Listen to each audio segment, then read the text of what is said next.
And then the last layer is the doing layer, the execution layer. So we're talking scale, influence, and life. So scale is so many of the business tactics that are around today. Basically, the new campaign, the new tactic, the new sales funnel. Yes, you can think of scale as systems, but it's actually, to me, that's just the implementation of a lot of the business advice that's around today. And influence comes off the back of that as well. That's related to this, the marketing, the sales is, am I creative? Has my company got to the stage where I can just bring in leads all the time because I'm worth following? I've created a good brand, a good product, and I can sell that.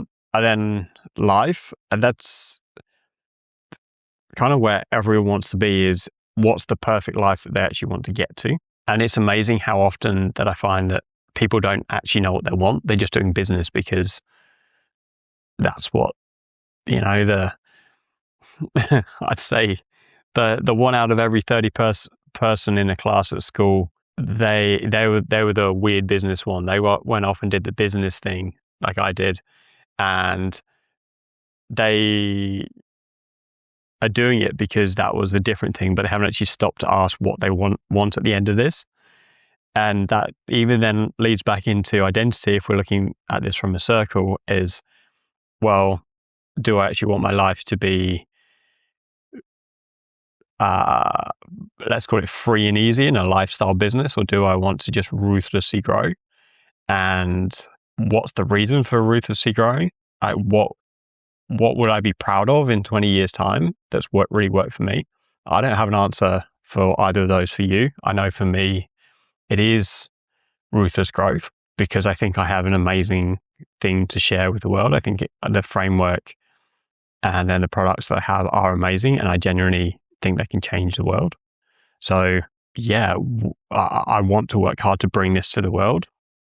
But I also know people that are fine with a couple of mil a year, but they don't actually know they want that yet. So asking, what do I want in 20 years' time, is a good place. 10 years' time, 5 years' time. I think 5 years' time is quite tangible. I think 20 years' time is good to understand, but it's, in terms of a way to make decisions from that, it's slightly harder because so many things can change. But I've certainly experienced with business owners that, and myself, 5 years' time feels like something I can touch and feel, and I understand it. And so, yeah, all three layers are built on top of each other. And we have the being, thinking, doing equation, and that's the growth equation. And if any of these are skipped, any layer is skipped, any pillar is skipped, then it's actually called skip layer failure, and the whole lot comes crashing down.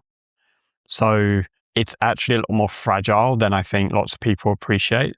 And so often it's generally the layer below or two layers below that is the limiting factor currently, not really the campaign, because all of us as business owners can sit there and put the theories in place and maybe apply a bit of critical thinking ourselves to those.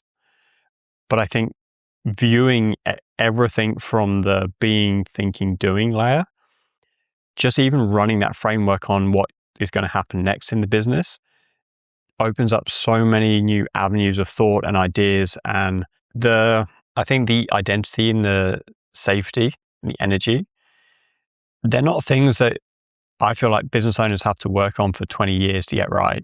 In my experience, certainly for myself, but then working with others, just by finding the limiting factor and being able to name it, it almost disappears instantly. It's gone. So for me, getting all that in place is super, super simple. And then just asking that question, or running everything back through the framework of being, thinking, doing, that's the ultimate growth equation for me.